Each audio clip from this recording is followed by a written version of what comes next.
Everybody get ready for class because we are doing, we're doing, I said on Monday I do media literacy, so I'm just going to do it right at the outset while I have it all put together. We're going to do media literacy. What is this, 4? Anyway, so I'm stuck on this 11-hour flight back, and they have Thunderbolts, which is the new one of the new Marvel movies. That totally bombed. And the reason it totally bombed is because everybody thought that you had to watch a bunch of shows to understand what was happening. You didn't. I pretty much got what was happening. You didn't really need... I know that all the characters in it apparently were established in shows that nobody watched, but you didn't really need to see them to understand it. And then, of course, the other like sleight of hand is at the end they're announced the new Avengers, which was a bomb for 2 reasons. First of all, because they waited to reveal that until you'd already bought the ticket to the movie, number one. And then they did this embarrassing thing where then they had to change all the posters to the movie to put New Avengers on it to try to get people to go see it after they didn't. And so the 2 problems with that is, again, you have to have already bought the ticket to know that. And then number 2, no one cares about the Avengers. And like, no one cares about any of this anymore. It's like the problem, the reason why people aren't seeing these movies is not because they don't have Avengers on them, obviously. It's because they're just not... Like, they weren't amazing to begin with, but they scratched, like, I guess, a very specific itch, and they don't do that anymore. So, anyway, on to Media Literacy 4. So, what's kind of interesting about this movie, Thunderbolts, and I'll just, you can watch the trailer over and over again with no sound while I'm talking about this, is basically this movie is about a bunch of losers who have been totally screwed over by all of the like official institutions around them and have all done terrible things. And they're all forced to work together to survive. Now, I've talked about in a previous media literacy segment about how, especially in film, and this is general art movements, but it's especially pronounced in film, you had like a modernist period, which is obviously still, post-religion, it's post-spiritual. This is in like, the 30s, 40s, 50s, and 60s, where good and evil exist. They just, nobody can explain why. And I brought up an example of this High Noon, and, you have the man of action who's usually defending an institution like the government, exercising power, and the bad guy is just like a bandit or something. And so this is just the general boomer outlook where they do believe that good and evil exists, but they refuse to assign any like transcendental source to it. And because of that, usually just defaults to the government, essentially. And it usually leans on institutions and ultimately just comes down to some activists like killing for these institutions. Now, people eventually realized that was retarded, as I think most people would agree. But ultimately, the conclusion without any transcendental source to good and evil is that you just think it doesn't exist. Good and evil doesn't exist. Nothing matters. All the institutions are corrupt. They don't care about good and evil. They're all purely like materialist entities working for their own benefit. The problem is if you then that's like the postmodern conclusion. And, I brought up in the Northman media literacy about how it's sort of an interesting line because it's almost to like where back around again to like believing in a transcendental truth because you're starting to realize that the world is only going to fail you. But it doesn't go all the way. And so it like fails to answer very basic questions about why you should really act any certain way. And so ultimately it comes down to, if you're in this postmodern outlook, like a lot of people are now, a lot of movies are now, even Marvel movies. Like, it sounds ridiculous I'm talking about this for a Marvel movie, but this movie has it. And the Avengers movies have it too. They don't really talk about good and evil. They talk about like, guy trying to destroy Earth, so I guess he's evil, and then the guy punches him till he stops being evil, right? This movie's a lot more postmodernist, where, it has the CIA that's super corrupt. You have Bucky here, who's trying to be the congressman on the inside to reform the institutions, but he learns that that's like pointless. I'm sure you've heard all these things before, both on the right and left, because they're both kind of agree with things like that. But it gets down to this ultimate problem, which is like, how do you justify even like existing? Like, how do you not fall to despair, right? And so in this movie, you have this like group of superheroes, and they've all been taken advantage of by the CIA. They're basically all feds, and then the CIA is going to like liquidate them. And so they're forced to basically work with each other to survive. And the question this whole movie basically is trying to answer is like, why should you not fall to despair? Like, why does anything matter at all? And because it refuses to submit itself to a redeemer, it can't answer the question of redemption. Because like the whole point here is that how do these characters redeem themselves without a redeemer? And there isn't really an answer, unfortunately.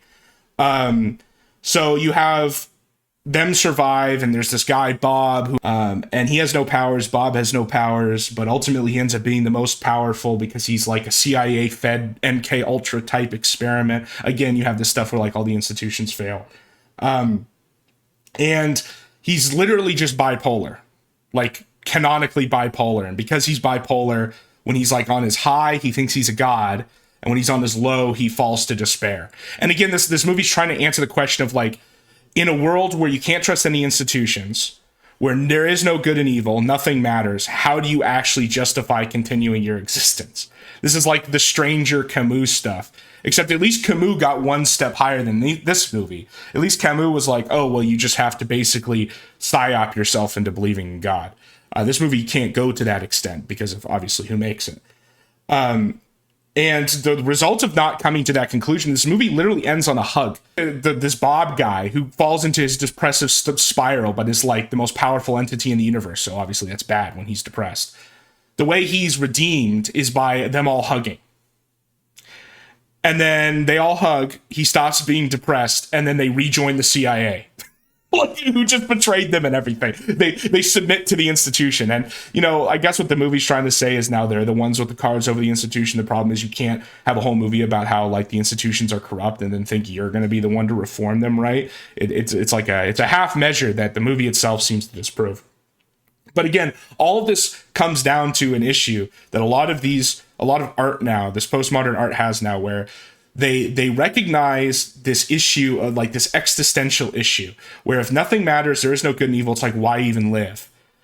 But they're unwilling to submit to any higher power to like justify that. And in this movie, it's specifically they want redemption without a redeemer. The reason why they all hug at the end is because Bob, Mr. Superpowered Bipolar Man, essentially has all this childhood trauma. They all have done bad stuff. They all have trauma, whatever. And he doesn't know how to deal with it, right?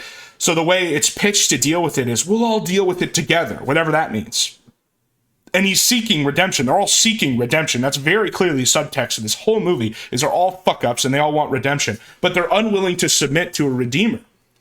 And at a certain point when Bob is on his manic episode, right before he's depressive, he calls himself a god because he has power.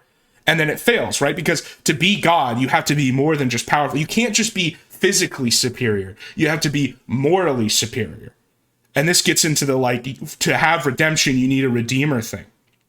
And I think the reason why, like, a lot of postmodern people are unwilling to kind of take this next step is because it requires humility, it requires restraint, and it ultimately requires submission, potentially even to an institution like a church or a belief system that would basically make them actually like sacrifice something. Maybe the way they act, maybe things they find acceptable. It's not just like laissez-faire or whatever. And the way the movie kind of misidentifies this problem of seeking redemption is it wraps it up in the whole concept of mental health. Now, obviously, there are like mental health pathologies, there's bipolar, there's stuff that exists. But when you conflate like mental health problems with the problem of evil or like sin, because not everyone in this movie is bipolar. Just the one character is. Like, everybody else is just a fuck up, just like anybody, right? And when you misidentify it with mental health, you're pathologizing sin. You think that sin is something that can just be solved by like by a diagnosis or by some kind of procedural innovation, and it's just incomplete. Like you need some kind of morally perfect or morally superior being, like God, or like like in Christianity it's Jesus, to actually be the redeemer if you want redemption. And that's why, like, I think while this movie is definitely, like, I'm not mad, like I don't think it was a waste of my time. I understand why it's getting better than normal reviews for these latest Marvel movies that are total disasters. I'd say the first 2/3 is pretty good. It's pretty simple. It's just like 4 idiots in a hole trying to escape.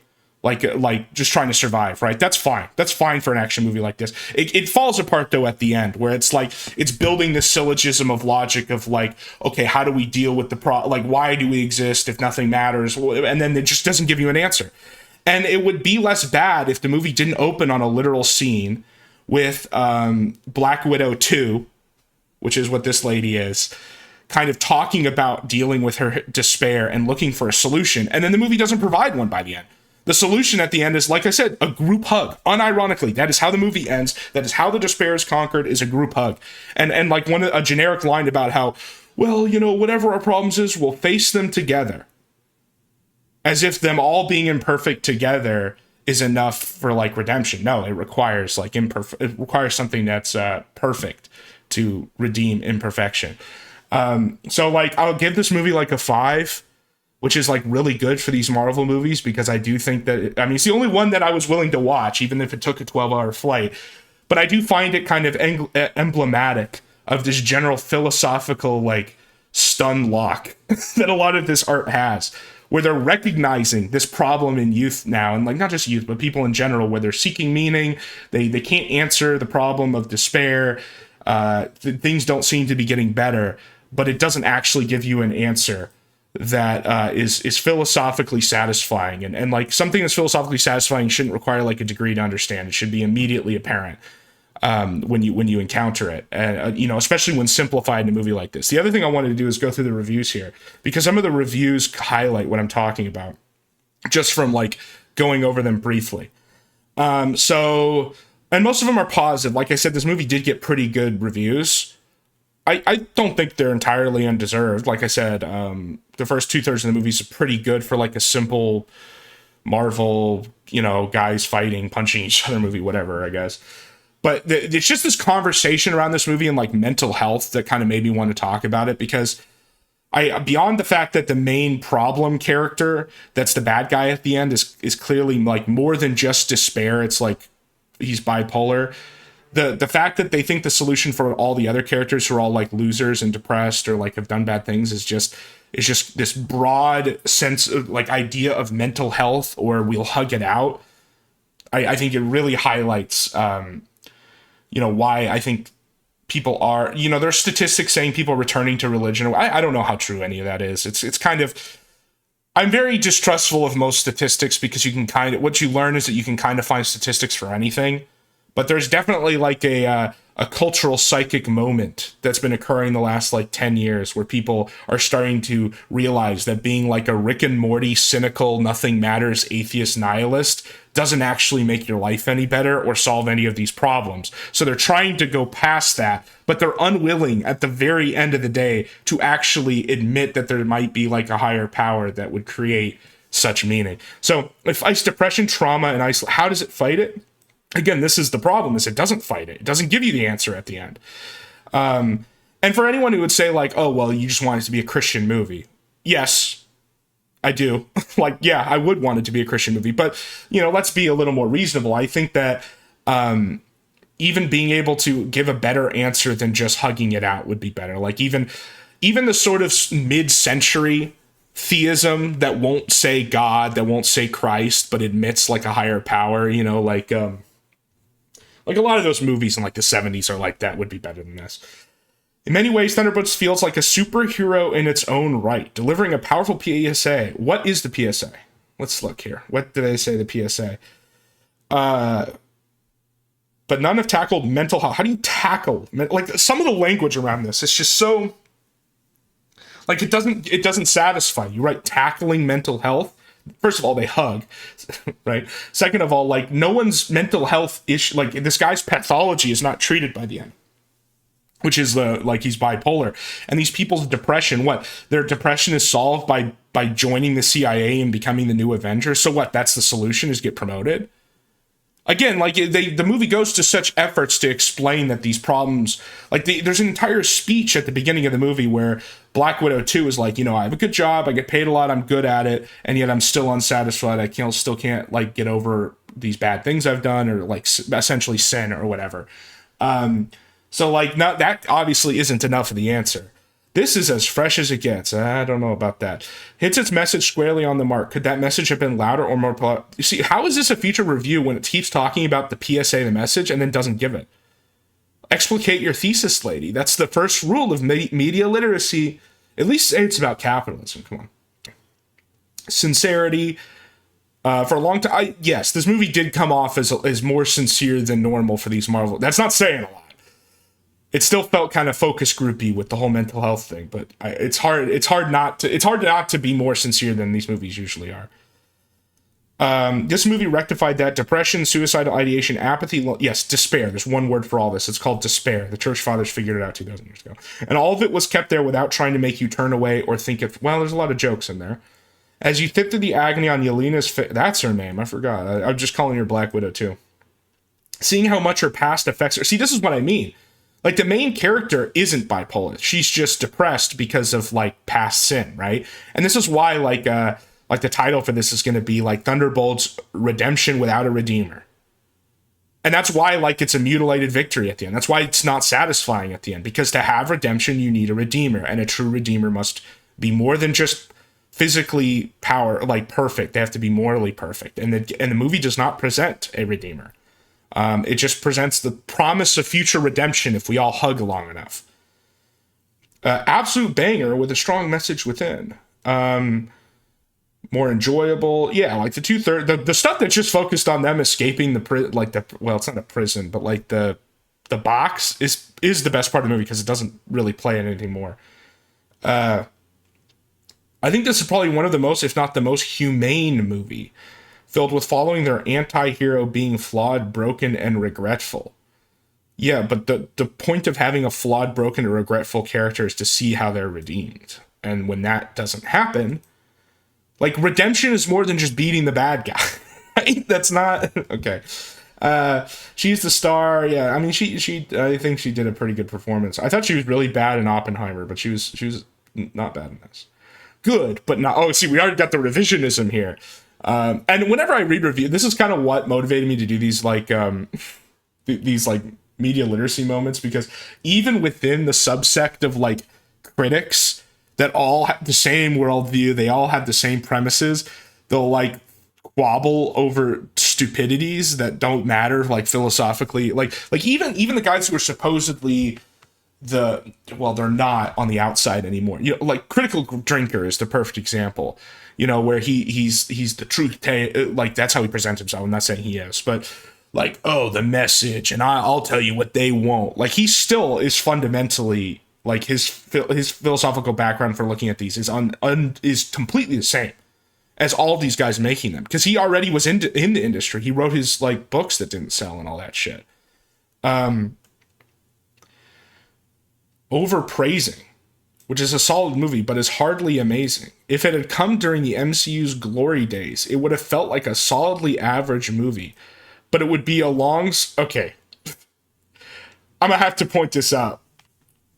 Thor 1 was terrible. The first Thor movie was fucking shit.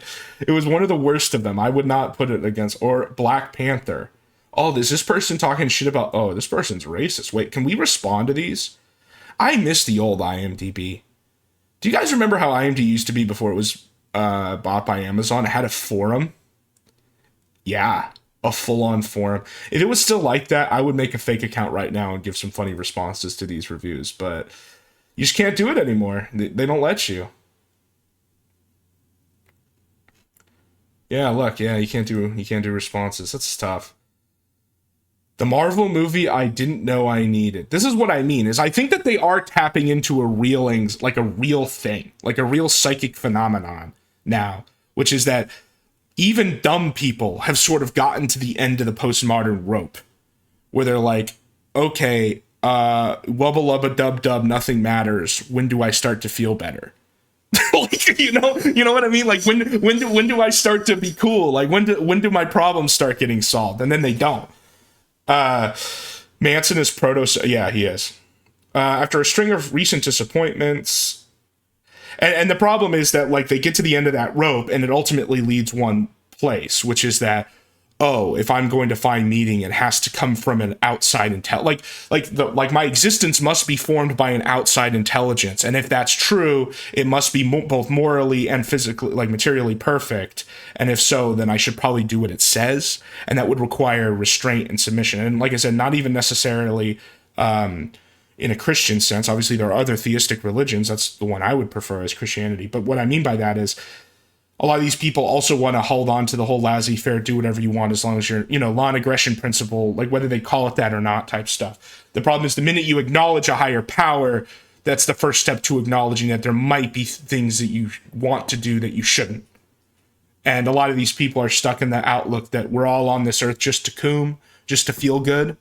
It's even kind of in this movie where they kind of don't have the language to describe the problem of like evil, the problem of ennui, where they're just like, I should be happy, but I don't feel happy, as if like that's all existence is feeling happy. And that's why like reviews like this that say like, oh, it really resonated with me, the mental health stuff. I think this movie is a part of a lot of movies that have come out recently. This is just that are kind of on the end of this postmodern rope. This is just one that is actually in the mainstream, I guess, even though it didn't do well. Not a oh, okay, here we go. It is what it is. Yeah, basically. Festival. Okay. Festival. I'm a Marvel fan. I hate this. This is such a Redditor move. Is whenever you criticize something, you have to say at the beginning, don't worry, guys, I may be critical, but I'm part of the like the Marvel youth. The Hitler Marvel youth. So this is criticism from the in-group, right? And was their prime target group during the Infinity Saga. I'm not hating on it. Please, please. This film is not that special. IMO. Sure, it is a deeper meaning and nice. What is it? What is the deeper meaning and nice message? Please show your work. But it was executed very poorly.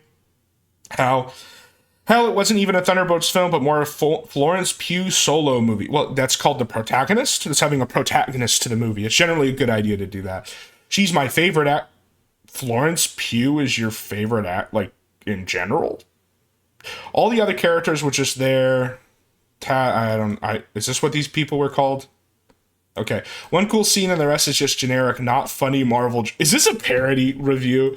Just like, sorry, but there was too much talk about mental health and not enough quips. I guess this is, it's funny because this movie failed, that's the conclusion they're going to come to. It's not going to be because they totally fucked up the marketing. It's not going to be because of, like, all these movies suck recently, so why the fuck would you see them? The conclusion they're totally going to come to is going to be, damn, this movie was too deep, even though it's not deep, right? It needed more quips. So the scene where friends can get you out of darkness makes, well, see, this person, okay, true. This is true. Okay, wait, no. This late-stage Redditor are, they're kind of coming to the same conclusion I did. It makes literally no sense. Why do they care for him? Seconds ago, Exactly. This is why you need a morally perfect redeemer. Because only a morally perfect redeemer can take someone who was terrorizing New York seconds ago and still redeem them. This is why you cannot have redemption without a redeemer. It can't just be a bunch of people who were just fighting each other 2 seconds ago hugging. And of course, is the ending, why are they the new Avenger? Okay, well, that was... Yeah, I mean, my problem is that the whole movie is kind of takes that postmodern position of all institutions being corrupt and self-interested, and they get fucked over by the CIA, and then they just join at the end. They're just like, sure, but you'll be working for us now, right? It's not a bad film, and not the example. That's the other thing I like is the way people rate. So I gave it like a 5. 5 is like the maximum I think I'd ever really give a Marvel movie. Because to me, 5 is you completed the very basic elements of a film. Like there's nothing deficient. Which is why I kind of consider giving it a 4. Because like I said, I think the ending, like it doesn't close. It doesn't close the thesis. But the problem is that the thesis is flawed to begin with from a philosophical point of view. And it wouldn't be really fair to dock the entire movie as like a product for that. The MCU pulled me back in and I wasn't expecting it. Walked into the theater with rock bottom expectations. I really liked it. Really liked it. It hit me emotionally. Yeah, the true meaning of, so the way you deal with postmodern existential ennui is to hug it out with the bros and join the feds. Yeah, that's what happens when that's the way to see the true redeemer was the CIA all along the way. Is the Marvel bar now so low? Should the slot be graded on a curve? Yeah. Unlike Brave New World, which I will be watching on. What? Like Brave New World, like the like Aldous Huxley? There must have been a Marvel movie called that. Remember when movies? Well, there are still good movies, and there are still subtle movies. They're just not Marvel movies. Like, good movies do still come out. You just gotta look for them. Go watch from Nosferatu. The third act is very risky. Okay, wait, let's read this. The third act is very risky. We were coming off the Captain America movie where, thanks to the power of the script, he was able to face Red Hulk. Here, the power of the script, he was able to face Red. What does this sentence mean? Why does the script need power to make one fictional, like, superhero fight another? Here, at first glance, it seems that the power of friendship was resolved. Yeah, that is kind of what it is. Is the catharsis of acceptance. See, this doesn't work either. Because you can't accept him destroying the city. That was the whole point, is that you have to deal with you have to deal with the problem of despair. You have to convince him that life is worth living so he doesn't end it for everyone else. And the way they do that is literally the power of friendship. The problem is they spent the whole movie talking about how all these characters are also flawed and also imperfect. Which again is why you need a higher tier, a redeemer, to redeem all of them. I didn't miss the blows or epic battles. Anyone who has suffered from deep depression knows that no matter how hard you fight and try day after day against that emptiness that drags you down, often only those around you know that you are more than the shadow you appear to be. Dude, this is some Cold Steel the Hedgehog shit. Accepting your condition, accepting that trying to overcome it has never... So just give up, got it. But rather, on the contrary... Okay. So, this whole, like, depression thing, like, learning how to live with depression thing, again, this comes, again, to the idea that you need a redeemer. Because to have a creator, to submit to the idea that there is a higher power that created you, also submits the idea you exist for a reason, which means your life is not yours to take. Again, all of this still acknowledges, like, an outside power, an outside good that is morally superior to you. It's not your random guy friends you smoke pot with every day, which is what this sounds like. When you're like this, you realize that embracing it and seeking help, what does that look like? To reach that embrace what is this? And the only thing that can save you. Yeah, catharsis of acceptance sounds like a Godwinson stream title. Oh boy, I'm gonna put that one in the bank, man. That's a good one. If there's ever... Okay, when PPP finally comes out of the closet, because he's like forced out, right? We're gonna call that stream the catharsis of acceptance, and I'll cite you because that depression is a part of you, and instead of trying to beat it down, the best thing is to accept it.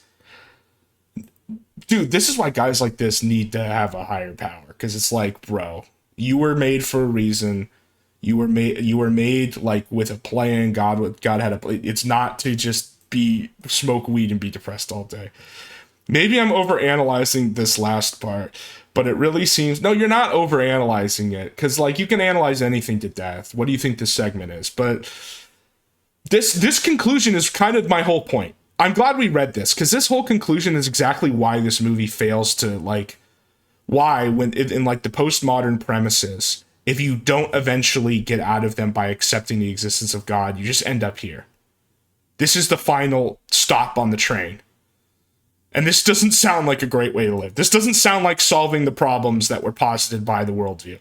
Even at the end, we have time for the writers to show us an effective way to limit a character's power.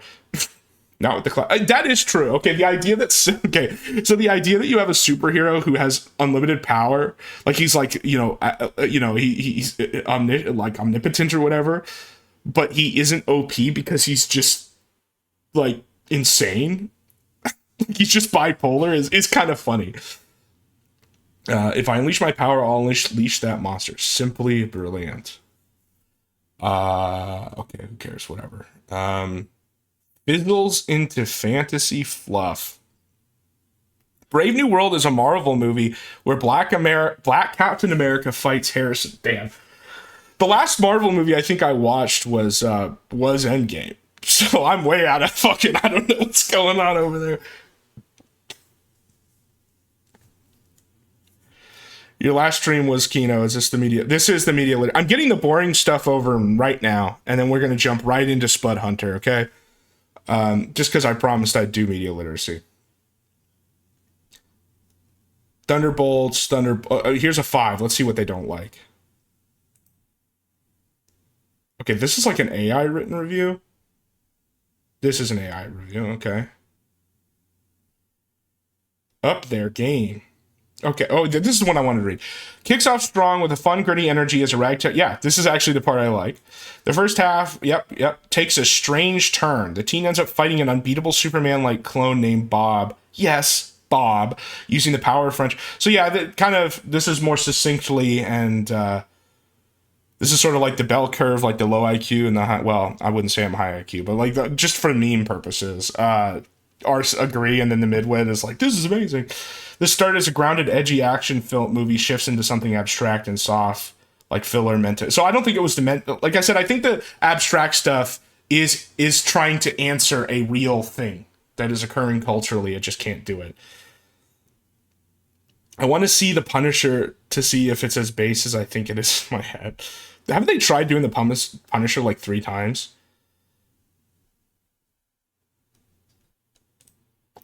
Florence Pugh was the best thing in... Did they make a Black Widow movie? Damn, I'm so out of fucking... I don't even know.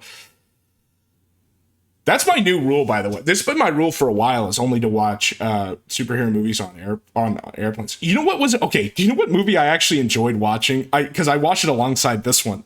Aquaman 2. I'm going to say it right now. I'm an Aquaman head. I love both those movies. They're fucking slop. But what I love is that the art department just went crazy. I love jellyfish dress. I love underwater tank mechs. I like crab army. I like undead underwater army. I like trident lasers. I like undersea mass driver sonic cannon. I like Black Manta, like 50s tier goon costumes. I like, for some reason, unironically portraying monarchy as an effective form of government in a movie in 2025 through Atlantis. I like the Aquaman movies. I like all like in the first movie they had the 5 armies and they all have different art styles and like weapons. Like whoever was coming up with that shit just went crazy, and like that storyline is ridiculous. And Jason Momoa is like. It's like a joke, but I don't know. I love those movies. They're just Kino. I like, yeah, this stream just got 100% more out to it. Yeah, don't watch Thunderbolts and get a mutilated philosophy. Abandon philosophy entirely and watch Aquaman, Kino. Watch the jellyfish, watch Amber Heard in a jellyfish dress watching Jason Momoa and his brother fight for the rightful crown of Atlantis.